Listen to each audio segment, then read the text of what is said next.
देखिए, बिहार में जमीन सर्वे जो है वो शुरू हो चुका है और लगातार ये देखा जा रहा था कि दबंग जो है, चाहे जो जमीन माफिया है, वो लगातार गरीबों का जमीन हड़प रहे थे। इसको लेकर जो है बिहार सरकार जमीन सर्वे जो है अब शुरू कराई है। लेकिन सर्वे शुरू होने से पहले ही हमारे साथ एक ऐसे व्यक्ति है जिनके अपने ही पटीदार चाहते हैं कि अब इनका ज़मीन जो है हम हड़प लें, क्योंकि कम पैसा दे रहे हैं और कम पैसा देकर इस ज़मीन को लिखवाना चाहते हैं। अगर कम पैसा पे नहीं मानेंगे तो बंदूक के दम पे जो है इनसे ज़मीन लिखवाना चाहते हैं। इसी के लिए जो है बिहार सरकार ज़मीन सर्वे करा रही है, ताकि जिसका ज़मीन हो उसको सही तरीके से मिल सके और उसका हिस्सा मिल सके। इसी पे हम बातचीत करेंगे। वीडियो जो है पूरा देखिएगा, तभी जो है ऐसा मामला आपके साथ भी हुआ होगा तो आपको समझ में आएगा। क्या नाम है आपका? मेरा नाम हुआ रघुवीर कुमार सिंह। रघुवीर कुमार सिंह जी। क्या हुआ है आपके ज़मीन के साथ? ज़मीन के साथ जैसे कि हमारा वो नलिहाली संपत्ति है। हमारा घर हुआ साहथा और घटारो हमारा नलिहाल हुआ और नलिहाली संपत्ति है। और 97 में जो है 219 विभाजन बाद संख्या 219-97 में हमारी मम्मी जो है कोर्ट में केस किए थे और 2017 में हमको फाइनल डिग्री मिला। 2017 के बाद इजराए बाद संख्या 217 हम वहाँ पर कोर्ट में फाइल हुआ था सब्जेक्ट 15 में।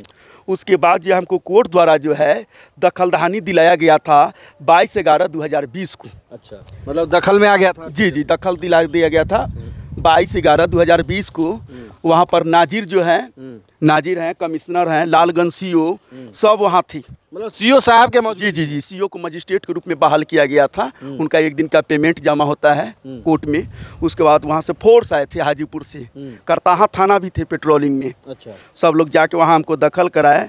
अवर न्यायाधीश सब्जेक्ट 15 मतलब ये 7 बार जो है हमारा दखल दहानी का जो है प्रक्रिया बना और कैंसिल हो जाता था। कभी सीओ नहीं पहुंच पाए, कभी नाजिर नहीं पहुंच पाए, कभी कमिश्नर नहीं पहुंच पाए, जिसके कारण मेरा दखल दहानी नहीं हुआ। लेकिन फाइनली हो गया? फाइनली हो गया। अच्छा। फाइनली होने के बाद जो है देखा जाए कि 25/11/2020 को ये केस ख़त्म हो गया। इसमें देख लिया जाए कि 25/11/2020 को केस खत्म हो गया। जमीन आपके दखल में आ गया? दखल में आ गया। और हम जोत रहे थे, वो लोग आके हमको परेशान कर देते थे। कभी जोत देते थे तो फसल आके जोत देते थे, कभी पौधा लगा देते तो पौधा उखाड़ के ले जाते थे। वहाँ के ग्रामीण है एक मुखिया जी जिनका नाम है ललन सिंह। अच्छा। ललन सिंह भी जिस समय हम दखल दहानी में थे ना, तो वहाँ पर स्पष्ट रूप से लिखा गया है दखल दहानी में कि किसी प्रकार का अगर मतलब वहाँ पर स्टेटस पाया जाए तो इनको तोड़ के दखल दिलाया जाए।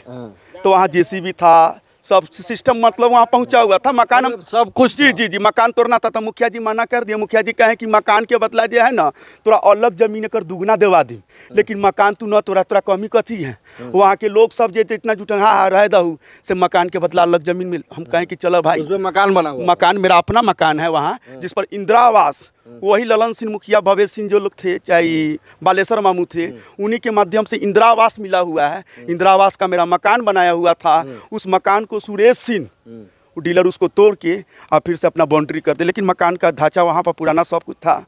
तो कितना जमीन है? जमीन मोटा मोटी 1.5 बीघा है मेरा। 1.5 बीघा? 1.5 बीघा जमीन है। 1.5 बीघा मेरा है, 1.5 बीघा मेरा मौसेरा भाई का है। 3 बीघा है। 3 बीघा? जी। अच्छा, 3 बीघा का कीमत कितना होगा कट्ठा पे? मतलब जो अभी 5 कट्ठा की जो बात कर रहा है, आपको दुर्गा जी का मंदिर है, जो मंदिर मेरा ही जमीन में है। 1 डिसमिल में मंदिर अभी बना हुआ है। हम कहें कि 1 डिसमिल में नहीं होगा, इसको 2 डिसमिल दे दिया जाए, 2 डिसमिल में हो जाएगा मंदिर। 5 कट्ठा जो जमीन है उसका कीमत कम से कम करोड़ रुपया होना चाहिए। करोड़ रुपया? करोड़ रुपया होना चाहिए। कितना में वो आपसे चाह रहे हैं कि हड़प ले? वो तो बार बार कहते हैं कि कभी 1 लाख रुपया कट्ठा देंगे, कभी 2 लाख रुपया कट्ठा देंगे। अगर नहीं देगा तो हम गाड़ में गोली मार देंगे। गाड़ में गोली? गाड़ में गोली मार देंगे। तो मतलब माफिया है क्या? दबंग है? बहुत पैसा है। डीलर है सुरेश सिंह, अपने पैसा है। तो अनाज उनाज बांटते हैं? अनाज तो बाबा को ही देखिए ना, लगातार इनका उसमें राशन कार्ड था, इनको आज तक जो है अनाज भी नहीं दिए। कोई राशन कार्ड रखा हुआ है घरे, आप कहिएगा, आप दिखा देंगे, आप कभी आइएगा। अच्छा, तो ये जमीन सर्वे जो हो रहा है उसके मुताबिक आपका जमीन, आपका कागज आपके पास है? जी बिल्कुल है, बिल्कुल है मेरे पास कागज। मेरा खनक है, मेरा खतियान अलग है। रामनारायण सिंह और रघुनाथ सिंह 2 भाई, बालमकू सिंह के 2 लड़का। बड़े लड़का हो गए रघुनाथ सिंह, छोटे वाले हो गए रामनारायण सिंह। तो हम लोग रघुनाथ सिंह के वंशज है, रामनारायण सिंह का नहीं। तो हमारा तो खतियान अलग है, आधा है। इनको औधे से ना मतलब है, हमारा संपत्ति से इनको कोई मतलब नहीं ना। तो फिर क्यों, जब जान रहे हैं कि आधा आपका है आधा उनका है, तो फिर भी आप में आपका जमीन क्यों लेना चाहते हैं? नहीं, क्या कि नाजायज रूप से 2014 में क्या किया कि मौसेरा भाई सी एक ज़मीन के हवाला करा लिए, पूरा ज़मीनें 10 कट्ठा के हवाला करा ली। तो कहने की मतलब यह है कि जब 97 में जब विभाजन बाद संख्या 219-97 में जब केस चला, तो समझिए कि जब तक कोर्ट का डिसीजन न आ जाए तब तक हम कोई भी पक्ष ज़मीन नहीं बेच सकते हैं। बिल्कुल। लेकिन ये क्या किए कि 2014 में जो है केवाला करा लिए, केवाला करा लिए हमारे मौसेरा भाई राजकुमार सिंह से। अच्छा। केवाला करा लिए तो हम देखे कि केवाला हमारे कोर्ट में जब केस चलते हैं तो 10 जगह हमारा केस करेंगे की जरूरी, जो कोर्ट का डिसीजन आएगा वो माना जाएगा। तो उसके बाद जो है उनका केवाला भी अवैध हो गया। उसी केवाला को जो है ये लोग जो है बंटवारा में कन्वर्ट कर दिए कि जब तक ले हम बंटवारा सुधार कर लेते हैं। उसके बाद कोर्ट में लोग क्या अपना टेक्निकल पैसा के दम पर खेला किए। हम रजिस्ट्री करना भी चाह रहे थे तो रजिस्ट्री को होल्ड लगा दिए। फिर भी हम कहें कि रजिस्ट्री होल्ड हो गया, देख कोई दिक्कत नहीं है, हम कोर्ट के शरण में जाएंगे, कोर्ट से प्रार्थना करेंगे। प्रार्थना के वहाँ पर हम आवेदन इस पर पड़ा भी है कि कोविड-19 के कारण मेरी आर्थिक स्थिति गंभीर खराब है, कृपया हमको ज़मीन बेचने का आदेश दिया जाए। तो उसी के हम लोग लगे हुए हैं। आई हमको बार बार परेशान करते हैं। तो अभी कैसे परेशान कर रहे हैं आप? अभी जो है उसमें 24/8/2024 को 2 टेलर माटी गिराए। तो हम उनको मना करने के लिए गए कि जब कोर्ट में केस चलते हैं तो माटी गिराने का जरूरी है। लेकिन दखल में तो आपके था ना? जी अभी भी है दखल में। खाली कौन है कि कैसे माटी गिरा दी? मतलब वो जो 5.5 कट्ठा जो हमारे जैसे 11 कट्ठा का प्लॉट हुआ, 5.5 कट्ठा मेरा हुआ, 5.5 कट्ठा मेरा मौसेरा भाई का हुआ। जब ऑब्जेक्शन आपत्ति हुई तो 11 कट्ठा पर ना आपत्ति हुआ। जब तक कोर्ट का क्लियर डिसीजन न जाए तो 5.5 कट्ठा पर तो कुछ भी नहीं बना सकते। हम जब नहीं बनेंगे तो वो कैसे बनेंगे? तो मतलब वो अपने में बना रहे थे, लेकिन जब तक कोर्ट का डिसीजन नहीं आ जाएगा तब तक वो भी नहीं बना पाएंगे। वो भी नहीं बना। तो अभी कैसे कैसे आपको धमकी दे रहे हैं? अभी हम 24/8/2024 को हम गए हैं करताहा थाना पर गए। हम कहे हैं कि देख लिया जाए हजूर कि इसमें लिखा हुआ है कि एक आदेश है, 1 मिनट दिखा देते हैं आप। अवर न्यायाधीश 10वीं में एक आदेश कराए हैं कि 8/9/2020 के निगृत किया जा चुका है कि प्रस्तुत बात की अतः न्याय में प्रतिनिधि उपस्थित होकर कारण प्रतीक्षा दाखिल करे। अगर यह आदेश तक विवादित भूमि को अभय पक्षों के अंतर्गत करने हेतु इसके स्वरूप को बदलने रोकते हुए तय स्थिति बनाए रखें। हमको कह रहे हैं कि इसका रूप को बदलना नहीं है और अपने जाके वो माटी गिरा रहे हैं, अपने गिरा रहे हैं। हमको कोर्ट में कह रहे हैं कि लोग दमंग हैं और अपने हमको राइफल लेके गोली मारने के लिए चल रहे हैं। अपने चारों तरफ से हमको कह रहे हैं कि आप मकान नहीं बनाइएगा और अपने 2 टेलर माटी गिरा के मकानों बना रहे हैं। तो कहला आप हमको कोर्ट का आदेश दिखा रहे हैं।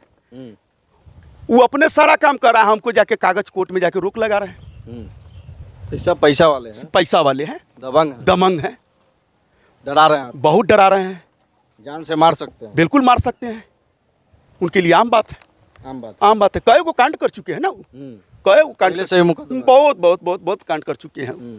मतलब पुलिस प्रशासन जो है उनके निगरानी सब लोग मिली भगत। हम बार बार जाते हैं करताहा थाना पर, लेकिन करताहा थाना हमारा कोई कार्रवाई नहीं करती है। कोई कार्रवाई नहीं, सुनवाई नहीं, खाली आश्वासन देती है कि आप बैठिए, हम एक्शन लेते हैं, लेकिन कोई एक्शन नहीं लेते। अच्छा, तो वहाँ के सीओ एक्शन नहीं लेते हैं जमीनी मामला में? तो सीओ के हम 2 बार आवेदन दिए थे और सीओ बोले थे कि आप निश्चिंत रहो ना, तो न्यायपालिका के आदेश है, कितना दिन तरह परेशान करिए, आप जमीन बेच के हट जाइए। तो हम सीओ साहब को बोले कि हजूर सही रेट मिली तब ना हम बेच के हटम। अच्छा, जो नया सर्वे आया है, जमीनी सर्वे, उससे आपको फायदा होगा? जी बिल्कुल होगा, बिल्कुल होगा फायदा। तो इस कदम से बिहार सरकार का जो ये कदम है, जो जमीन सर्वे करा रही है, उससे आप खुश हैं? जी बिल्कुल खुश है। उसमें एक चीज़ और है, जो सर्वे हो रहा है उसमें कमा जो है ना 1 से लेके 22 तक है। जो नया सर्वे जो हो रहा है 1 से लेके 22 तक है। अगर जब तक सर्वे हो रहा है उसमें अगर किसी प्रकार का ऑब्जेक्शन अथी नहीं होगा तो समझिए कि ऑटोमेटिक हो गया। तो हमारा खतियान है, हमारा सिविल कोर्ट का ऑर्डर है, तो उनको हम दिखाएंगे ना कि भैया देख लिया जाए हमारा आधा के मालिक है। अभी किससे लिखा है ना लिखा है वो समझिए। हमको तो कोर्ट ने हमको दखल दिलाया है, उसके वाला तो मालिक आप हैं? जी बिल्कुल है। चलिए, तो और क्या कहना चाहेंगे जो लोग देख रहे हैं? अगर पुलिस प्रशासन के लोग देख रहे हैं, सीओ साहब देख रहे हैं आपके ब्लॉक के, उन लोगों से क्या रिक्वेस्ट करना? मीडिया के माध्यम से यही कहना है कि न्यायपालिका का आदेश है, न्यायपालिका के साथ ही लोग मजाक न करें। ऐसे भी कोर्ट में जो मामला रहता है उस पर कोई हस्तक्षेप नहीं करें। यही कहना है मीडिया के माध्यम से। चलिए, तो ये हमारे साथ भाई साहब हैं जिनके ज़मीन को लेकर जो है इनके ही पटीदार के लोग, इनके रिलेशन के लोग जो हैं वो ज़मीन हड़पना चाहते हैं और दबंगई से हो, पैसे के दम पर हो, जो इनका ज़मीन जो है वो हड़पना चाहते हैं। बाकी बिहार सरकार ने नया कानून जो है लागू किया है कि इस बार जो है ज़मीन सर्वे होगा, जिसका जो ज़मीन होगा उसको वो मिलेगा। देखना होगा कि भाई साहब को ज़मीन मिलता है या दबंग जो है उसको कब्जा कर लेते हैं। बाकी आप लोग क्या सोचते हैं इस वीडियो के माध्यम से कॉमेंट में ज़रूर बताइएगा, और वीडियो अच्छा लगे तो एक बार शेयर कीजिएगा। जय हिंद, जय बिहार।